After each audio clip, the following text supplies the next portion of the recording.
Hello, welcome to RUSI in London. I'm Neil Melvin, the Director of International Security Studies.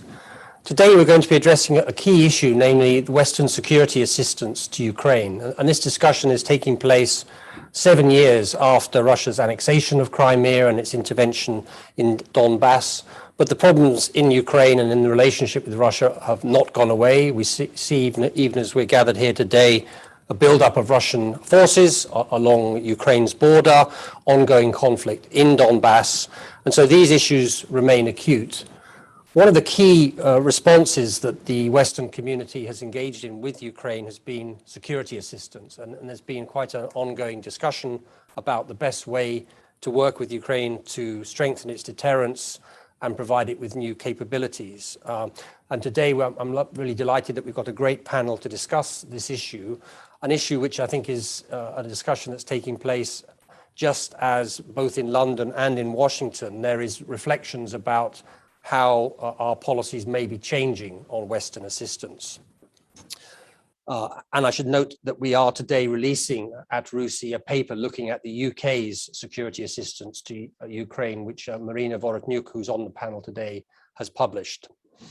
But if I could perhaps just introduce the panel, and I'm delighted that we have with us Alexander Vindman joining us, famous, I think, to many of you as Director of European Affairs for the United States National Security Council, someone who's been deeply versed in the issues of Ukraine and Eurasia more broadly, and in particular, how to manage Russia.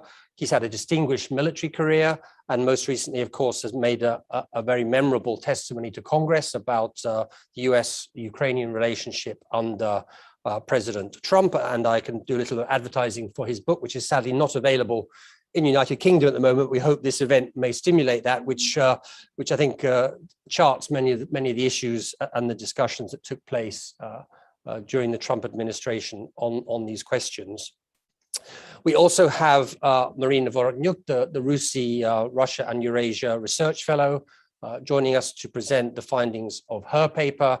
And I'm delighted also that we have Marissa Lutsevich, who's head and research fellow of the Ukraine Forum at Chatham House, rounding out our panel for today. So we have about an hour and 15 minutes. We'll have 3 presentations, and then we'll have a few questions, and I'll invite the audience to use the Zoom question and answer function to send in questions, and we'll be delighted then to respond to what you have to ask the panel. So with that, perhaps Alexander, I can invite you to share with us your thoughts on this issue. Thanks, Neil. So I guess first I'll start with, I'm working on my dissertation on this topic right now. It's basically tracking a US foreign policy towards Ukraine since 1991 at particular critical junctures. So independence, denuclearization, Orange Revolution, the Russian resurgence and the Bucharest, NATO Bucharest Accords, and then all the way through Russia's aggression towards Ukraine, Russia's war against Ukraine. And I start my work with probably one of the most famous quotes on the Russian-Ukrainian relationship, which is Zbigniew Brzezinski's commentary that it should not be underestimated that Russia absent Ukraine ceases to become an empire, but with Ukraine subordinated and subordinate automatically becomes an empire.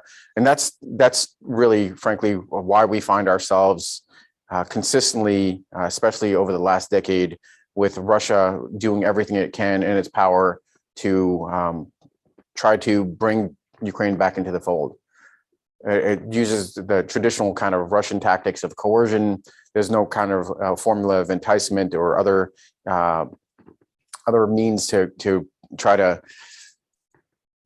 take a Ukraine that has indicated a desire for sovereignty and independence, and looking towards prosperity and integration. There's no formula to try to bring Ukraine back into the Russian fold through outstretched arms of cooperation or anything of that nature. So what I would suggest is that there's since 2014, there's a clearer recognition of the value of Ukraine to Russia, but less so of Ukraine's value to the Euro-Atlantic Alliance, to the US, to the UK, even though we've poured in enormous amounts of resources in there. somewhere on the order of $5 billion US in terms of security cooperation. That doesn't include, loan guarantees or things of that nature. And, with also keen recognition by NATO of some recognition of Ukraine's value to NATO, but again, well short of where we should be weighing Ukraine in terms of a regional and geopolitical standing and what it could do to enable US and Euro-Atlantic aspirations for competition with Russia, competition with China. I would say that US foreign policy towards Ukraine has been both transactional, and I would think that it's probably consistent with UK's perspective and the EU's perspective and NATO's perspective, transactional on what Ukraine could offer at that moment. I think there was keen apprehension in the early days of our bilateral relationship on Ukraine becoming independent. Kind of the infamous Chicken Kiev speech, kind of suppressing Ukraine's aspirations for independence and sovereignty. It certainly seemed to catch US attention in the 90s with denuclearization, and then basically fell off the plate until about 2005, in which after the Orange Revolution, it was briefly caught US attention for a short time, where we could latch onto a value proposition trying to nurture Ukrainian democracy and Euro-Atlantic, its own Euro-Atlantic aspirations. And then basically another nearly decade of ambiguity in that policy until revolution of dignity, at which point we've now had some sort of consistency over the bulk of this last decade, mainly focused on security cooperation. The goal of security cooperation is to strengthen Ukraine's sovereignty and independence. I'd say that even though we've poured in significant amounts of resources, it's unclear if we've actually achieved the kinds of effects that we would like to do with regards to reforms that's within the military industrial complex, that's within the uniformed services, and certainly fallen well short of our objectives with regards to strengthening Ukraine's sovereignty to the point where it changes Russia's calculus for aggression. Russia's calculus for aggression in 2014 is different than today. In 2014, you had basically no state, no functioning state for a short stretch. You had a hollow military that was on paper somewhere between 50 to 70,000 troops, but that only a tenth of that was able to was ready to respond to military aggression, and that was not in Crimea, but that was in eastern Ukraine. And in the intervening years, all those resources have made Ukraine somewhat of a tougher proposition.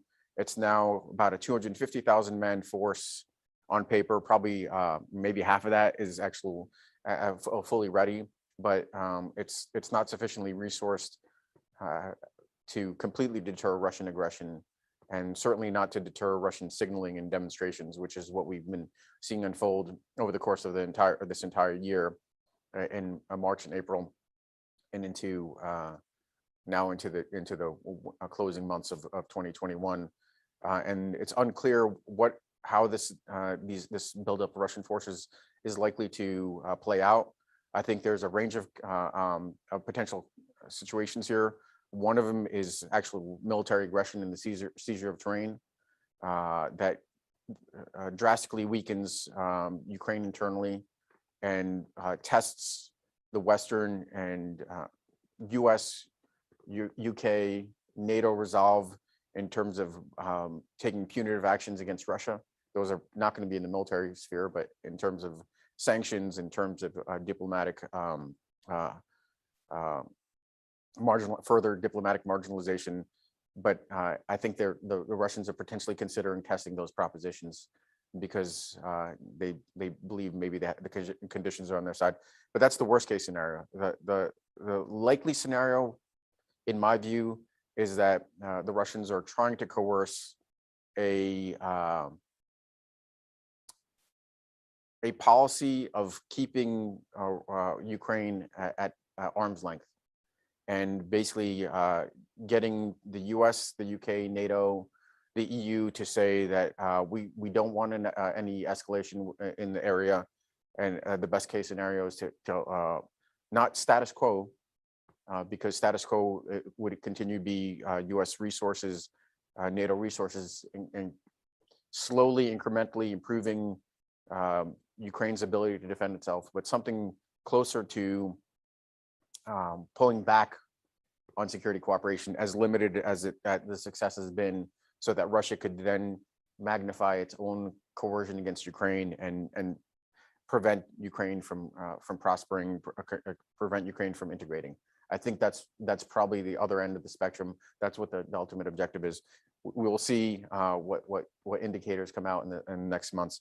I would say that there's the last, I guess, couple of thoughts I'd offer is the Russians do want to try to compel a binary choice, a sustained relationship with Russia, even as poor as it is, or engagement with Ukraine.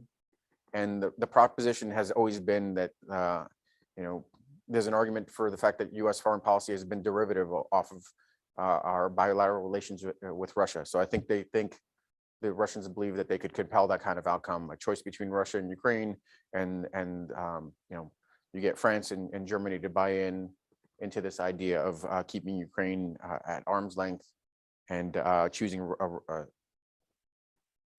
as difficult as they are relationships with Russia. And the last thing I think I'd want to mention is there's U.S. foreign policy towards Ukraine and security cooperation has been largely consistent, bilateral. Both the Democrats and the Republicans have been supportive of this relatively low level of support towards Ukraine and security cooperation. But it's well short of what we probably need to be doing with regards to making sure Ukraine does not become the next hotspot, the next military point of military aggression, and a point where, frankly, the consequences of Russian aggression are unforeseen. And the rest of the world is watching. China is watching how this unfolds. If Russia tests the West and the U.S. and the West do not respond, then I think we could see other types of escalations in other parts of the world. So this is not just simply regional issues. This is geopolitics. The high game of geopolitics at its best. So I think I've talked enough.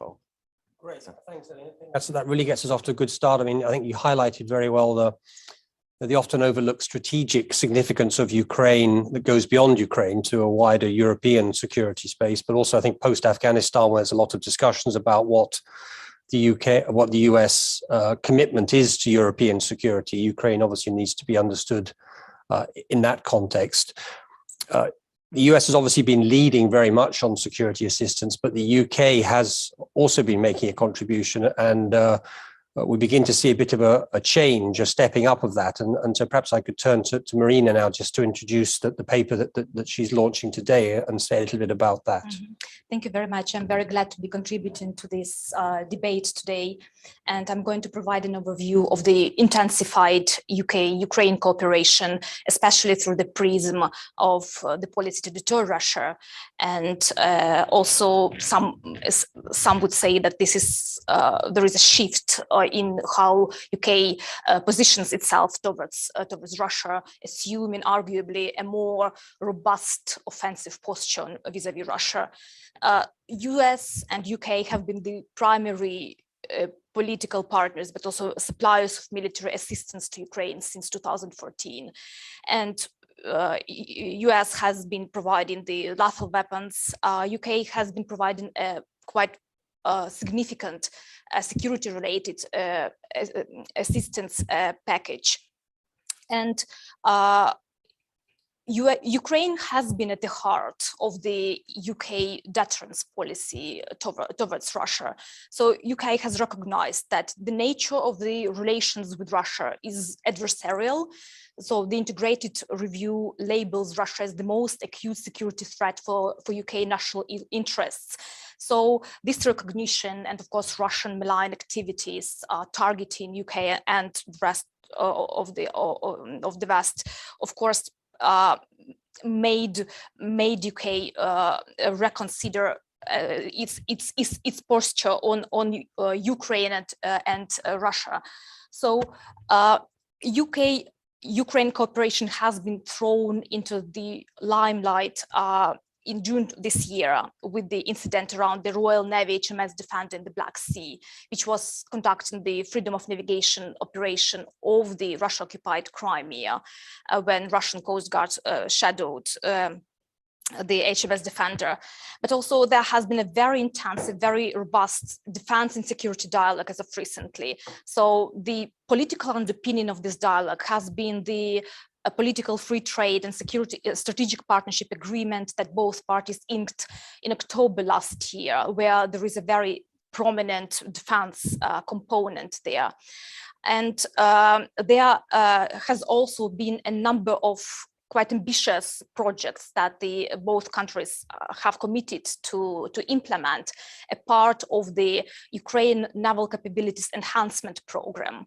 So these projects, they concentrate on cooperation in the defense industry, in defense infrastructure, like joint production of the fast attack crafts, or Ukraine purchasing British missiles to be integrated on the Ukrainian platforms, as well as UK committing to help Ukraine build the naval facilities, new naval facilities on the Black Sea and the Sea of Azov. So the approach that has been taken, it has been needs driven, and it has been based on the assessment of the identified military capabilities of Ukrainian naval forces. So of course, those projects take into account those significant drawbacks that the Ukrainian naval forces have suffered after the annexation of Crimea. Ukraine lost the majority of its naval assets in Crimea, and now it strives to rebuild, reanimate its naval forces through the concept of the Mosquito fleet, the fleet that is equipped with the small boats. And so British missile boats are to be the backbone of this future Mosquito fleet. And of course, also, there is a sober assessment of the threats that Russian presence in Crimea poses for Ukraine. Because Russia started to militarize Crimea, it maintains de facto control over 3/4 of Ukraine's maritime space, and on many occasions it has blocked navigation, including in October 2018 when it attacked Ukrainian military vessels. So the increased scope of this cooperation between Ukraine and UK made some ponder and think about whether there is some shift in UK's position on lethal weapons, on supply of the lethal weapons, since there are these projects I've mentioned on supply of missiles and gunboats to Ukrainian Navy, and whether this is a precursor to some, let's say, more confrontational stance towards Russia, more robust posturing on Russia, and whether it's a, let's say, precursor of an appetite and willingness to be more significantly engaged in Ukraine, in resolution of Ukraine-Russia conflict. So there are several factors that I assume have catalyzed this thinking of London and more conscious understanding of Russia's threat, the realization of the increasingly disintegrating regional order, and the increasing number of cases when Russia openly exercised some pressures on British politics and security, like Salisbury, or also the this is a part, I believe, of the outward-looking and proactive global Britain agenda, which champions UK's more robust posture on defense and security. So to stand up to Russia's belligerence in line with the commitments of the Wales Summit, UK has, we know, significantly contributed and has a significant footprint in NATO's eastern flank, and Black Sea has not been the exception. So there is a significant military presence of the UK there.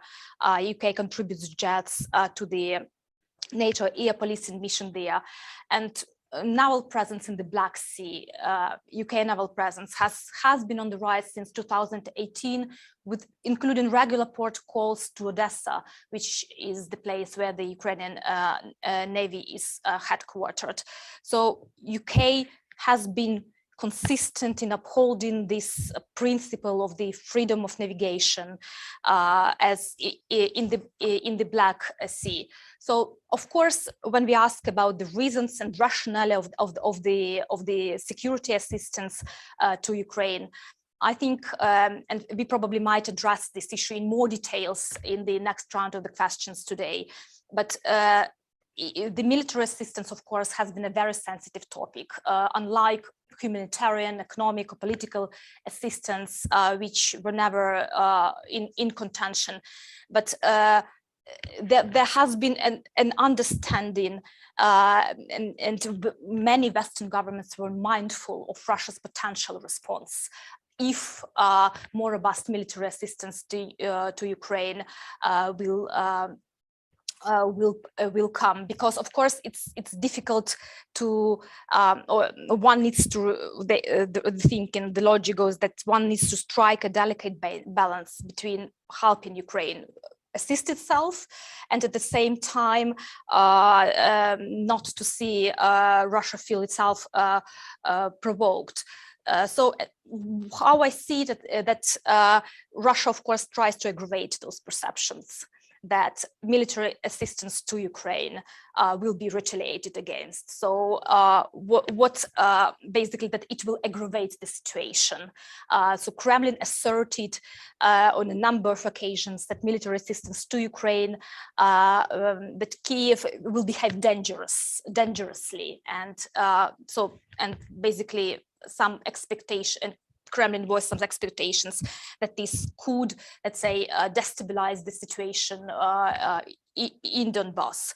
And so there has been a narrative, a worrisome discourse on Ukraine and Western assistance to Ukraine, as I see it. So the narrative about Russia drawing the red lines as it sees fit in President Putin's address to the Federal Assembly this year, or the recent article about Ukrainian and Russian people being one people, and warnings that NATO reinforcements, warning against NATO reinforcements in the region, including in particular about this UK supported naval facilities, because the Russian reaction has been that they will watch closely which facilities they are, whether these are UK or NATO facilities or these are Ukrainian facilities. So the UK policies in the region have been described as provocative, as seen after the incident with the HMS Defender. So Russian experts and policymakers have described those actions as, and London willing to go to the edge and confront and having more appetite to confront Russia as compared, for example, to some other NATO European allies. So just like a final remark, what I think is important is that talking about the UK-Ukraine relations is, of course, the UK is the most robust military player in Europe, and in line with the aspirations of the integrated review or the Defense Command paper issued recently. So in order to achieve this more strategic defense posture, I think that it should remain heavily invested in the European affairs. And this means, of course, also remain heavily investment in the security of its partners and Ukraine. So because on many occasions, Britain is better placed than anybody else to push forward this strategic debate on how to deter Russia. And Ukraine and United Kingdom have to search for some novel avenues of cooperation on these issues. And also the UK, given all the factors that I mentioned, has, of course, a very crucial role to play in coalescing other allies, let's say with some, common agenda on Ukraine and on Russia too. Thank you very much.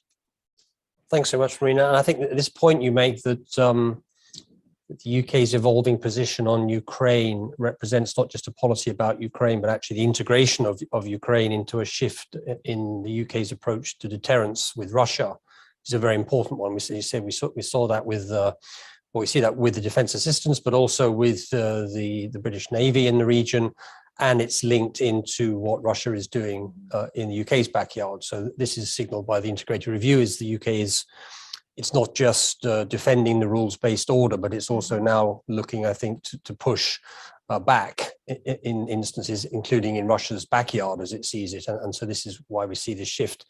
So lots of issues to get into there. And perhaps now to our third speaker, Orisi, if you'd like to make your presentation. Thank you so much, Neil. Well, I'd like to just pick up on the this perception of Ukraine being a Russian backyard.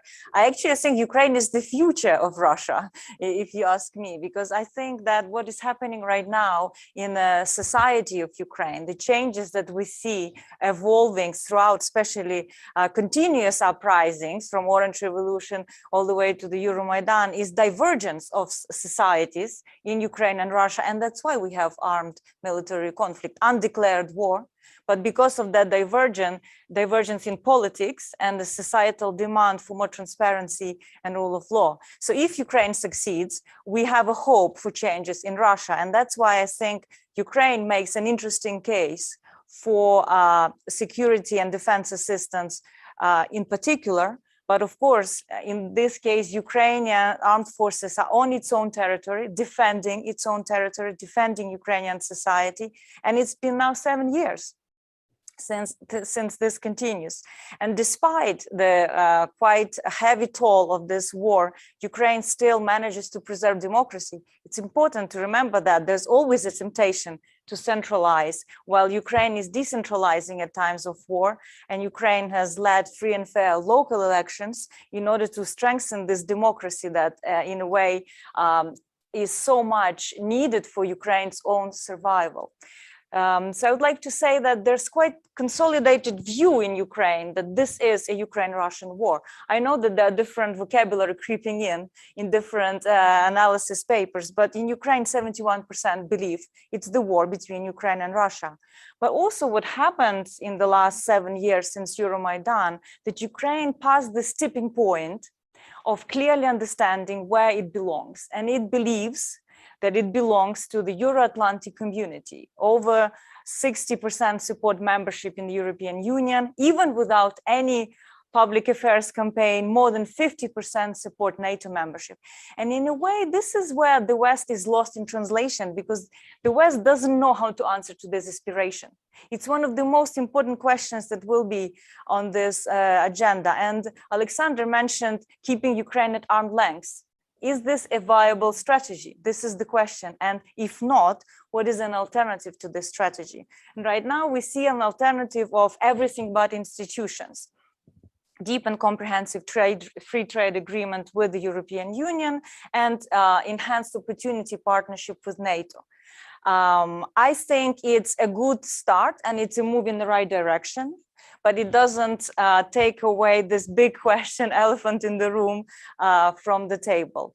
I would like to say that we do know that Russia works really hard to dissuade the West, especially US and the UK, from backing Ukraine, to say that it's a basket case, that it's impossible to reform.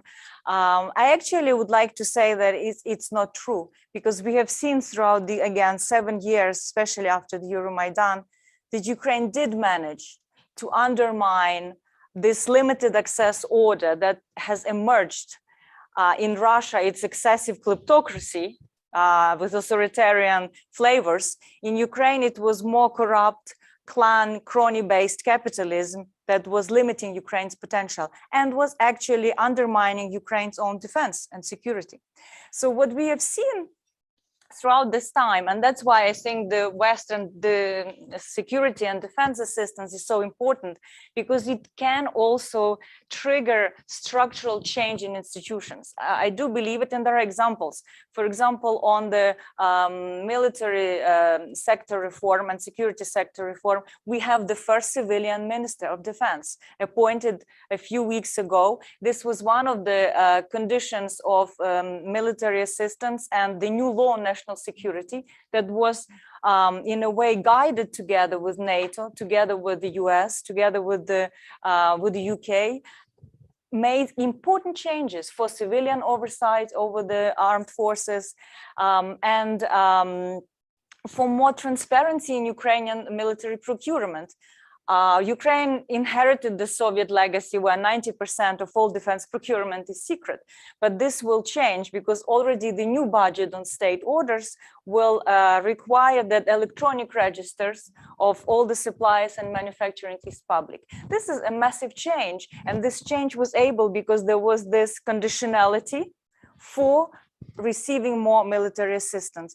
And I'm sure that the new agreement with Pentagon that there was just signed between the Minister of Defense will open more assistance, partially because of more transparency and accountability in the Ukrainian military procurement.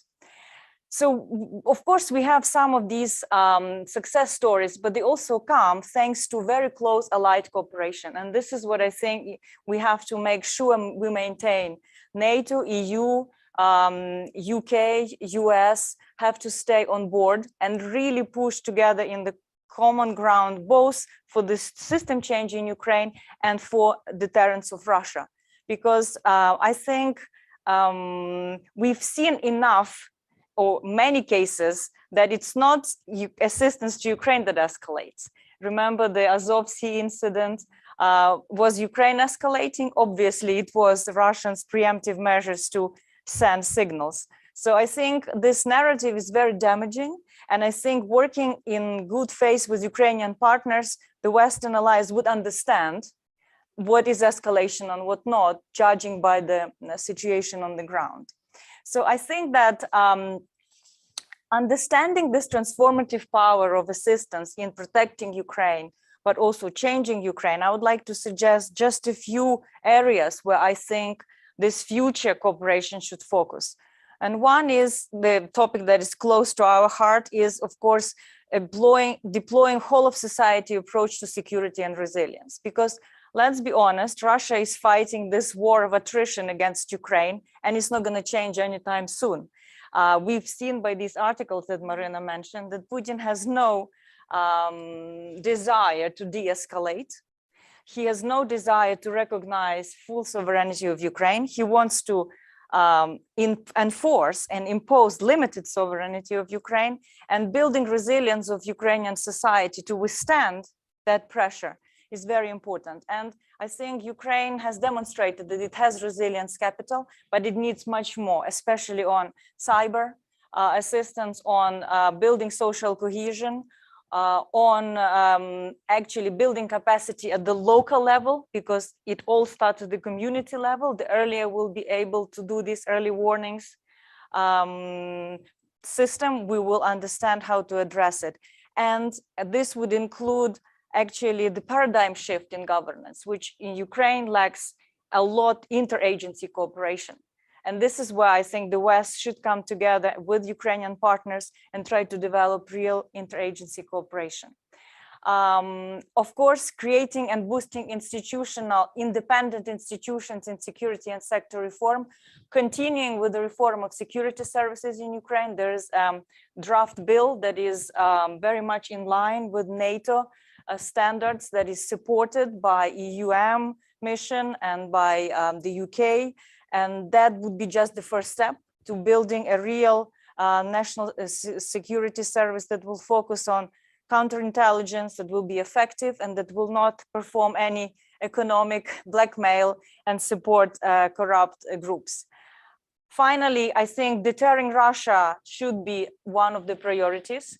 We've spoken to that. We could discuss a bit more, but eventually I think Ukraine that is fit for purpose, that has this interoperability with NATO, that will build thanks to NATO trust funds, thanks to NATO annual programs, thanks to US defense assistance, will hopefully allow United States to declare it a major non-NATO ally status. This is one of the options that could actually have perhaps even more deterrence than eventual NATO membership promise that could actually have the opposite effect. So it's a serious proposition that will depend a lot on Ukraine's own capacity to deliver on some of these important things. And of course, in the short term, focus on the Black Sea and Azov Sea is indispensable. And I think Marina mentioned a lot of UK's attention there, and that is commendable. And I would like to finish on actually Biden's call to limit corruption everywhere because it's a national security threat. And I think that tracking illicit enrichment money that are going both into London, going into some of the US states, going into the offshores is as important and paramount on the security front as it is all the other dimensions.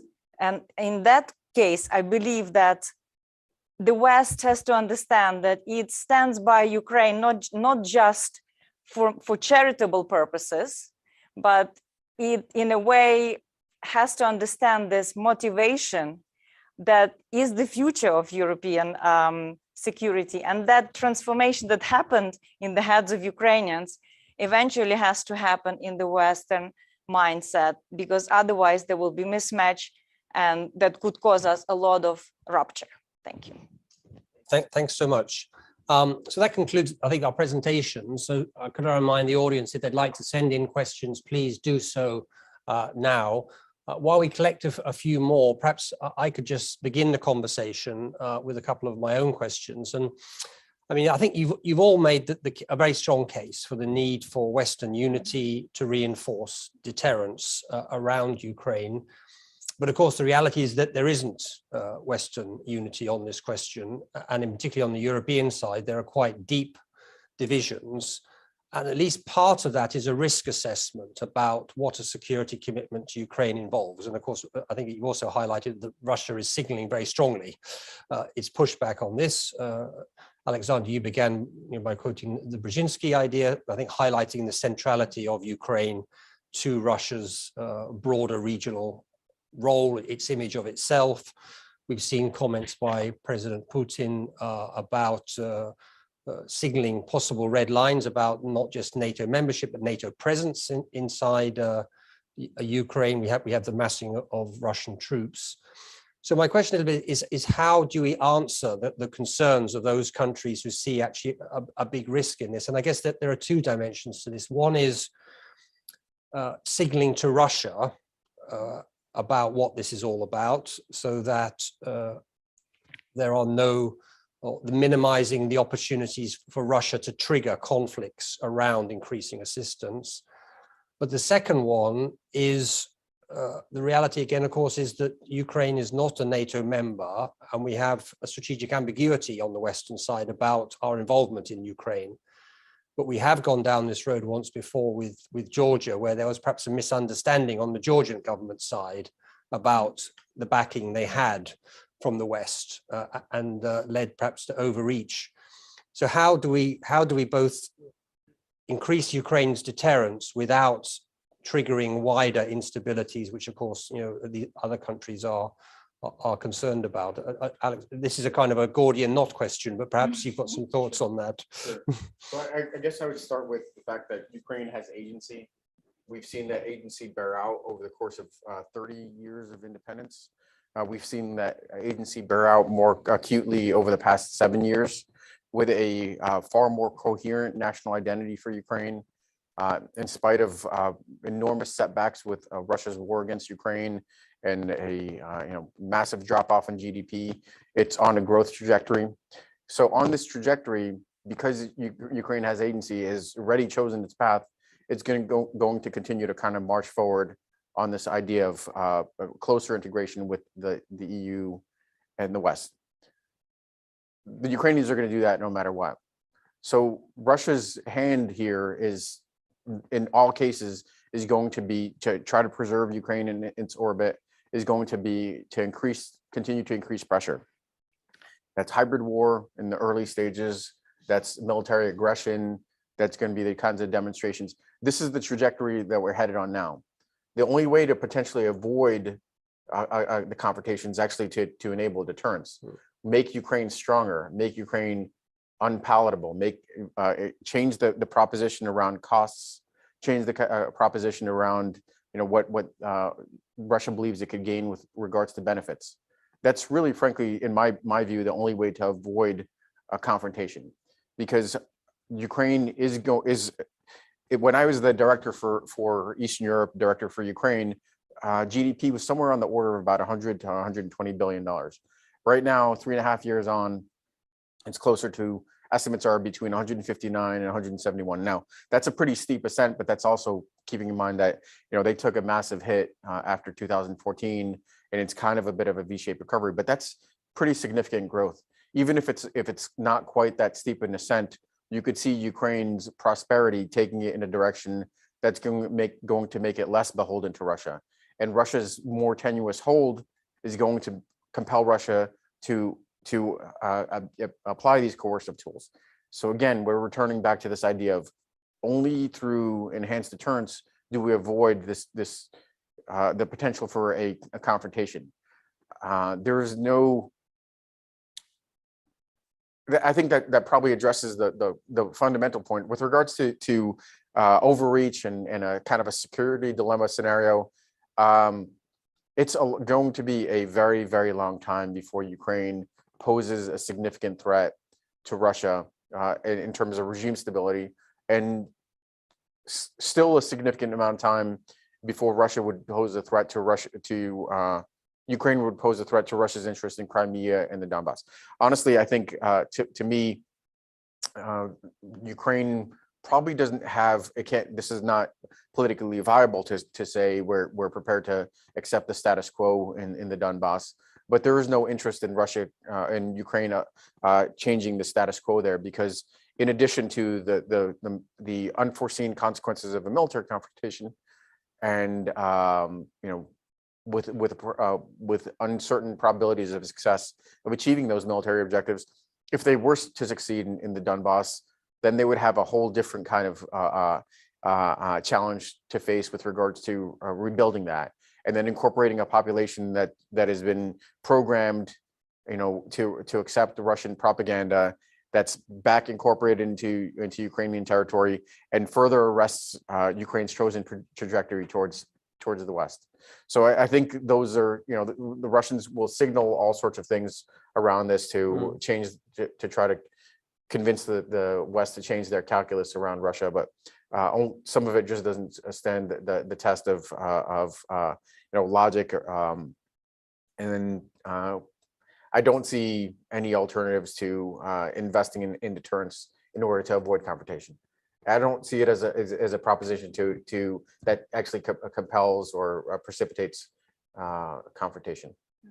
Great. Would you like to come in? Yeah, I would like to follow up on that. I think that concerns on the risk between providing military assistance to Ukraine and potential destabilizations, they are legitimate. But I would also argue that there are counter arguments to those concerns.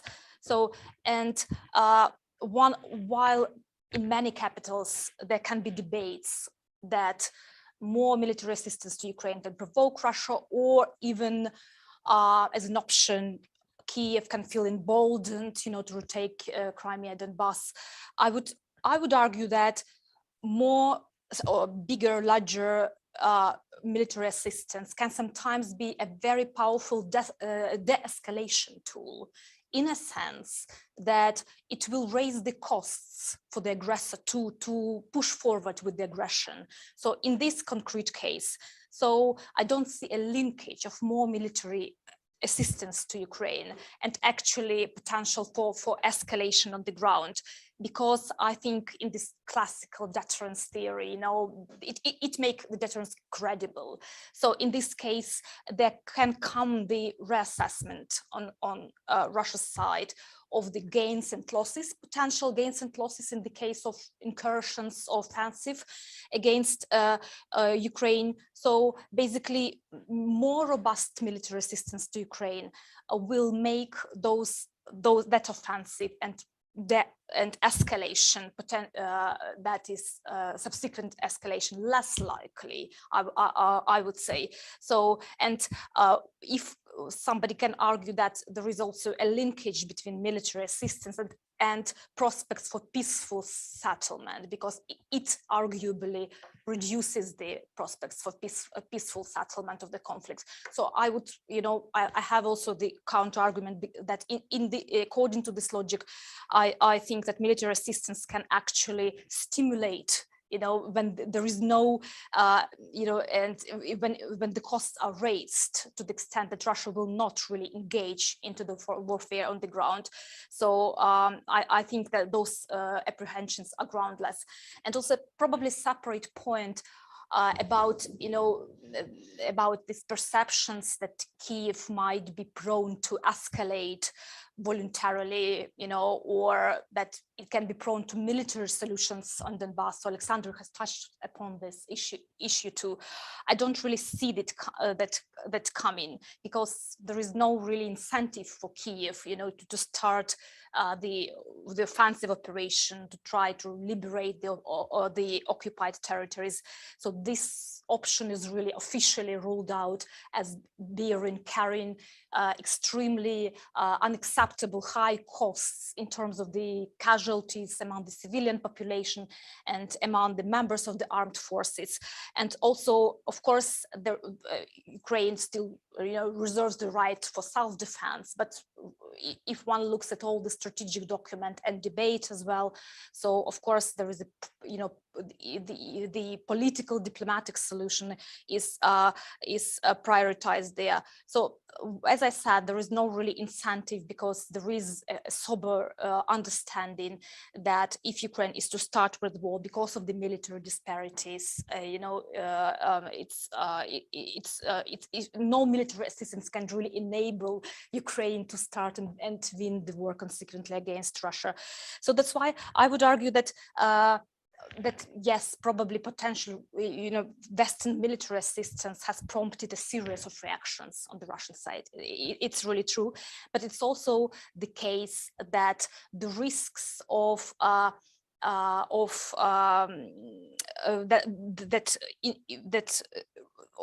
this of strategic retreat, of yielding to Russian pressure, they outweigh the risk of engaging with Ukraine. And I think this is a very important point that, UK and any other Western actors, they should really embed this calculated risk into their vision of the managed confrontation with Russia, understanding that the risk of disengaging of the strategic retreat is much bigger than the risk of engagement. Yes, it's a very good point, because I think it's quite nerve-wracking for Western partners to understand how Russia also creates these pretexts for what it perceives as a threat. At the beginning, it was European integration of Ukraine, but then it was just the access to the European single market that was a threat. Ukraine was attacked in Crimea when it had neutrality for NATO status in its constitution.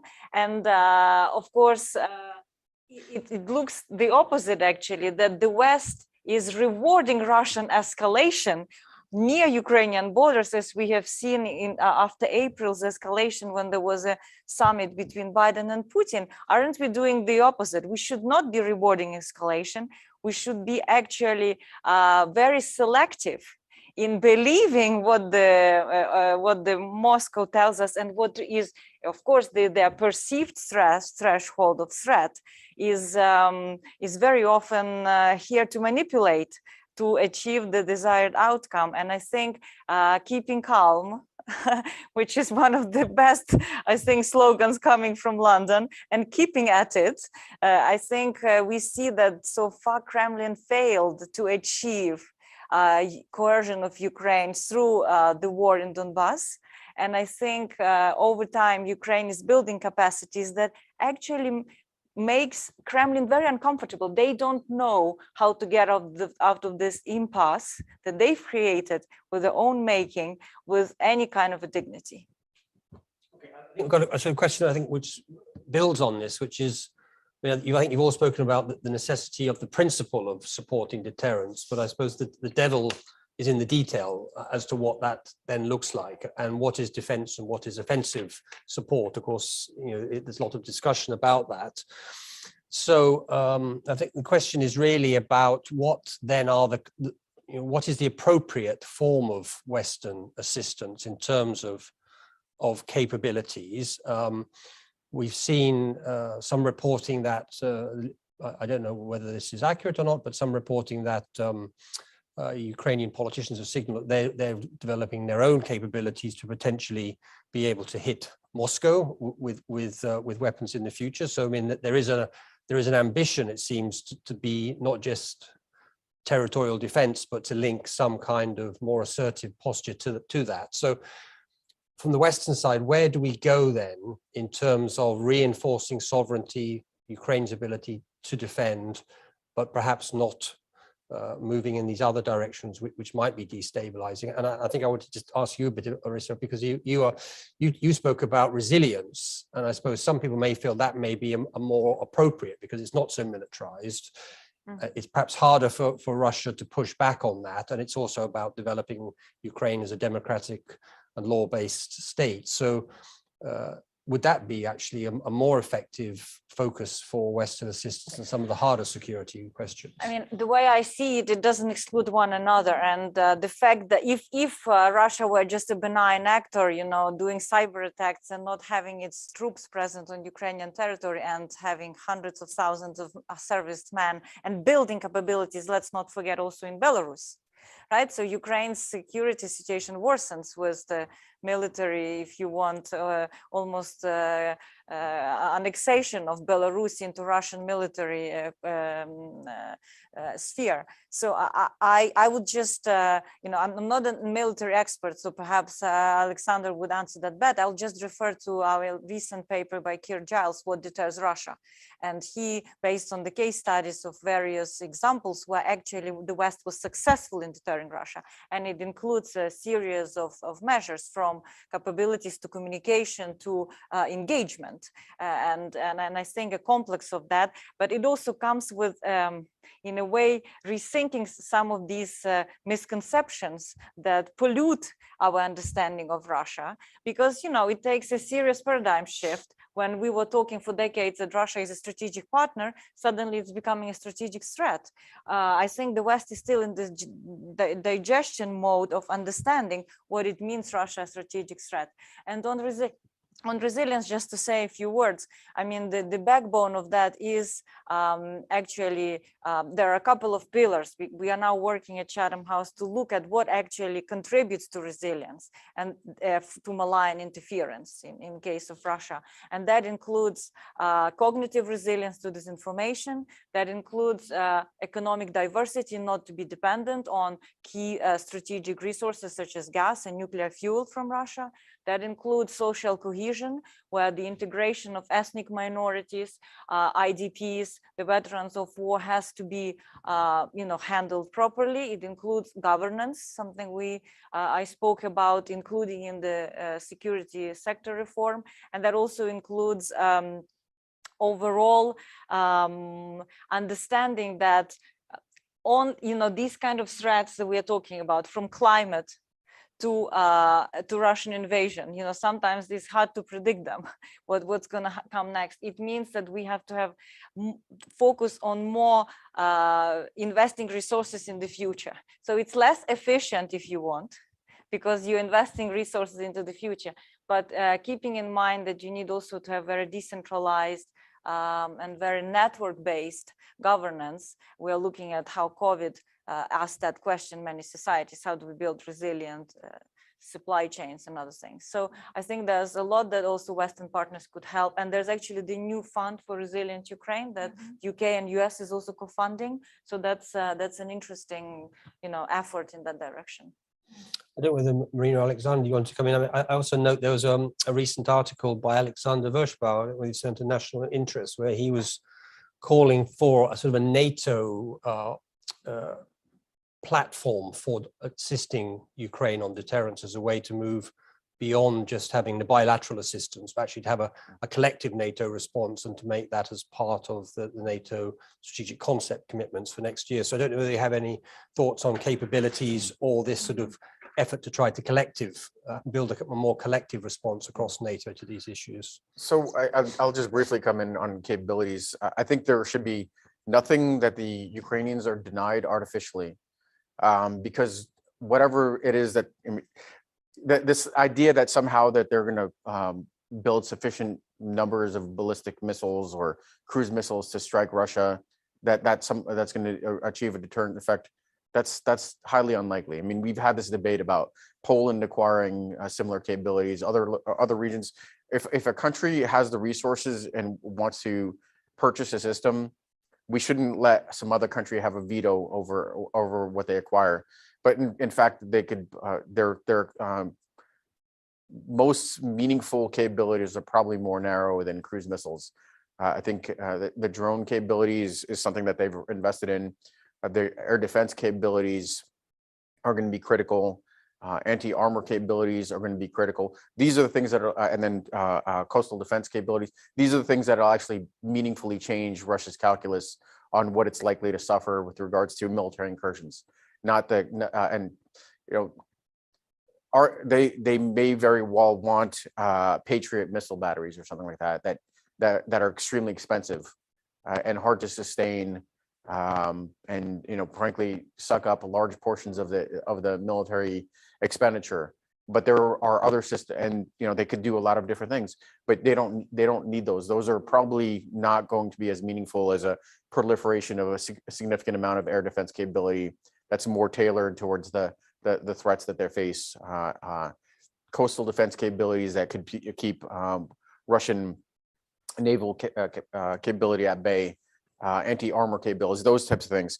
And then we of course, this conversation is about security assistance, but that's probably not going to be entirely what's decisive in terms of achieving deterrence. It's going to be kind of a broader set of conditions, resilience being one of them, but a prosperous Ukrainian economy in which they have the ability to provide the services to keep the Ukrainian community cohesive around the national identity. It's going to be the economic prosperity that allows them to buy the military capabilities that they need to defend the territory. And I think that's frankly one of the things it's strange to me that we talk about one of the key elements of national power, which is military. It's potent across NATO, the UK, the US, but the more meaningful element of national power, economic power, we tend to overlook it. And that's where we probably need to make some significant investments. That's where we've fallen most short, I think, in our bilateral relationship with Ukraine.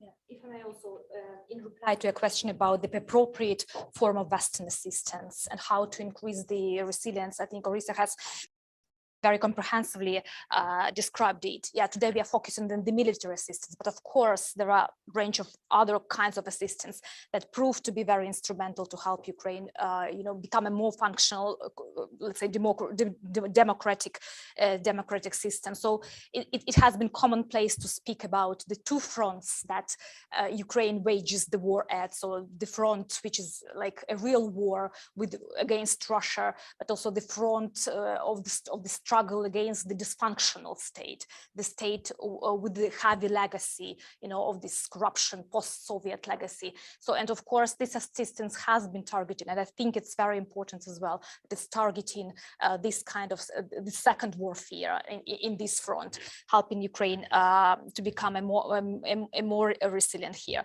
And when we speak about for example, NATO's contribution, what can be done different. I mean, there is no lackage of really, I think, quite valid expertise and recommendations on what could be done better when looking at, let's say, NATO's posture in the Black Sea, taking, of course, into consideration the lack of really cohesive vision or discrepancies among Turkey, Romania, and Bulgaria and the Black Sea, each with its own national interests there. But at the same time, what could be done, realizing, of course, that NATO's tailored forward presence in the Black Sea, I mean, it's generally recognized not as strong as the enhanced forward presence. So it needs to be boosted there, and there are some recommendations there, you know, including, for example, to reconsider and to think about the creation of the, for example, joint naval formation with all the Black Sea powers here. This idea which has been on the table there, or to consider about engaging the non-NATO members to the air policing mission, or to establish the naval policing mission in the Black Sea, which would be operative every day in the year. So which basically will, of course, consider the limitations of the Montreux Convention, which is limiting the presence of the external non-littoral states in the Black Sea. But at the same time, with this rotational presence, tries, you know, to have a more solid compared to contemporary NATO presence in the region. You've mentioned also Verzbul's initiative, this Ukraine initiative. I think this is also very solid initiative. At the EU level, there has been also ideas of security compacts with the Eastern Partnership states. So, I mean, at different levels, NATO, EU, individual states, there is so much to be done. And I mean, this relates to the UK's, of course, policies and vision too. So I agree that there is an untapped potential, and of course, taking into account all those limitations that we are well aware of, one needs to find the way because it's really about the vital security for everybody here. Thank you. Thanks. I think we've got probably time for just 2 more questions. So if anyone has a particular key question they'd like to send in to the panel, please do. And while they're doing that, perhaps I could ask you this, I think perhaps is going back to our discussion on the balance around deterrence, which is a question from Victoria Usher, who says, how do the UK-US decide which possible response options to Russia's current actions are escalatory in nature and which act as deterrence, and who decides, which I also, I think, partly read as, does this suggest that we need to anchor Western assistance also in a dialogue with Russia about escalation? Of course, the US has its strategic stability discussion at the moment, which may be touching on part of that. But is that also, is talking to Russia and being clear about signaling and discussing these steps part of strengthening deterrence, but also doing it in a way that also strengthens regional stability? Does anyone want to? I would say, as part of engagement, explaining clearly how the West sees what this assistance does in Ukraine, and that it doesn't have, you know, escalatory or Russia threatening capabilities is important. I think flagging that disagreement is also important, because I think from Kremlin's perspective, it's in a way at this hybrid war with the West, while the West believes that Russia could be its partner. There's a certain dichotomy and inconsistency. So I would imagine that if there is a chance for this kind of senior level discussion, where things are put clearly that the West will not be bullied away from providing a certain levels of assistance, because it is all the sovereign right to provide such assistance to Ukraine, it could only, I think, refresh some of the thinking in the Kremlin. We cannot control what they do, let's be honest. I think that's something to acknowledge, that we have very limited control over the actions, and Putin does maintain escalatory dominance that he can, you know, like a little fire under the teapot, increase any time to get actually political outcomes he wants. But if, again, and I'm emphasizing, if it's done in a cooperative measure with Kiev, and Kiev is prepared to absorb risks and shocks of that, and they believe that this is a viable way forward, I don't see why not. Yeah, I think talking about dialogue with Russia, one needs to be very clear what this notion encompasses, the notion of dialogue. I think there should be like a starting point, a departure point in that dialogue and in this understanding that currently reset should not be contemplated, it's not viable. So this is a new normalcy that Russia is an adversary.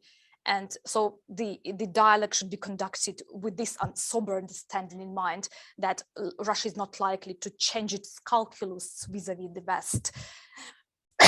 And I think another very important thing is that, I mean, understanding what I've said, it also means to avoid the bad moves. So it's very important to have effective tools, but probably even more important to avoid the bad moves or obvious mistakes. And I just want to refer to the Nord Stream 2 here, you know, because I believe it's an obvious mistake that should have been avoided because, I mean, as we see how this project is progressing, and basically that it runs contrary to Germany's, but also the whole Europe's strategic interests.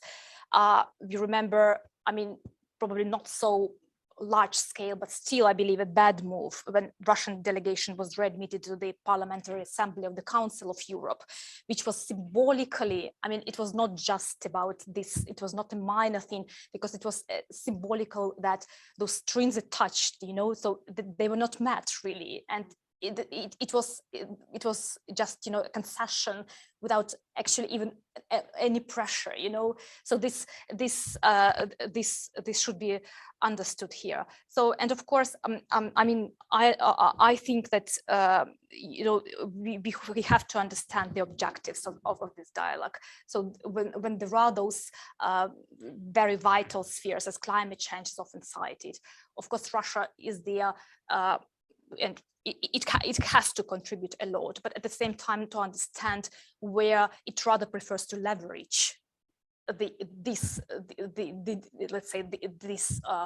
interest of the West rather than really genuinely contribute to the solution of the issues. Just make a quick point about the fact that Russia has precipitated the escalation of NATO resources in the East, the focus of additional budgetary resources, and it was Russia's actions, not any aggressive posturing from NATO, that elicited these types of reactions. So it's it was not a military calculation that was driving Russia's actions. It was a political calculation based off of Russia's concerns that it had its tenuous hold on what it believed was a privileged sphere of influence was evaporating, and it had to take action then, now, sometime in the near future to maintain its hold. So it's Russia that's precipitating these frankly reactionary measures from NATO and the West. Now these conversations have been had. They've occurred on numerous occasions. These points have been made, but it's unlikely that any of the kind of fundamental conditions are going to change, because for Russia, I don't think it's they could talk about the military threat that NATO poses, but it's really more about the political threat that democracy, integration of the EU, the Euro-Atlantic Alliance poses as a normative case that really challenges a Russian authoritarian regime, Russian managed democracy. And that's the condition that's not going to fundamentally change through dialogue. So what we could do is we could continue to build our own affirmative case for what we need to do as an alliance to protect ourselves. We continue to invest in relationships like Ukraine, probably our most critical relationship, and try to strengthen the deterrence to help further reduce change Russia's calculus for aggression, and you know, in that manner, time is on our side. It's not on Russia's side. It's going to be the compelling case that Ukraine makes through prosperity is going to drive change in Russia. they're struggling against this notion. We need to kind of make sure we have the deconfliction mechanisms, the means to communicate and mitigate the risks of accident miscalculation. But I don't think we could. There are other things that we simply can't control, which is these political calculations about where Russia needs to be in order to sustain itself as a great power. Okay, great. We've got just, I think, a couple of minutes, but we have got one question I think is perhaps worth asking. So I know with one or two of you could just very quickly provide some comments. This is from Malcolm Chalmers, who said, could panelists say something about Ukraine's defense relationship with other countries, such as Turkey? Does it enhance deterrence if Ukraine has a wide range of partners providing equipment? And I guess we're triggered by this recent incident with the Turkish drone. So I don't know whether Alexandra or Marina would like to comment on that. Yeah, very happy to comment on that. That recently we've seen a very intensified Ukraine-Turkey cooperation, and actually this is a bit in a stark contrast to the position that cautious position that Turkey displayed for a number of years in Russia, because we know that Russian-Turkish relations are those of the strategic partnership, and still they are. But something is changing in Turkish position, in Ankar's position on the Black Sea, on Russia and Ukraine, something that, I mean, we are still to follow and understand what is happening. But it looks like that Turkey, of course, never recognized the annexation of Crimea, voiced the concerns about the human rights on the peninsula, Crimean Tatars, etc. At the same time, we are aware, cooperating with Russia on many crucial issues, and I don't know, the S-400 supply of S-400 Russian systems to Turkey, and basically, you know, creating this rift between Turkey and the rest of the alliance. So that means that it's a balancing policy again. And as I've said, of course, Turkey is a very important partner for Ukraine, and it's happy, I believe, at the moment to enjoy this level of partnership. But again, to what extent can Ukraine expect and rely that this Turkey will also not have its red lines, you know, in supporting Ukraine, because it's never, for example, joined the anti-Russian sanctions of the West. You know, so this is also an indicator. So I think that it's important, but it's also, we understand. I think there are allies and there are partners. I think for Ukraine, US and UK are real allies. Turkey is a partner, because I think allies is really backed up by values. And I think there's much more proximity in values between these three countries than between Ukraine and Turkey. Okay, well, thanks. That's a good point to conclude. Unfortunately, we're out of time today, but I think, I mean, the debate has obviously highlighted that this issue is a key one for Ukraine and for sort of the wider Europe, the regional security there, but particularly for the United Kingdom. This is an evolving issue, and the UK is becoming more involved in working with Ukraine on these issues alongside its allies and its partners. And so this is an issue we're obviously going to be following. And of course, I would recommend that those interested in the audience have a look at Marina's paper, which should be on the website now. And in fact, I just recorded the latest episode of the Global Security Briefing podcast on Turkey's foreign and security policy, where we touch on some of these issues, and that'll be out next week. So I hope some of you might be interested in downloading that. But for now, I'd just like to thank the panel for sharing their expertise. It's been a very good discussion, and we look forward to carrying it on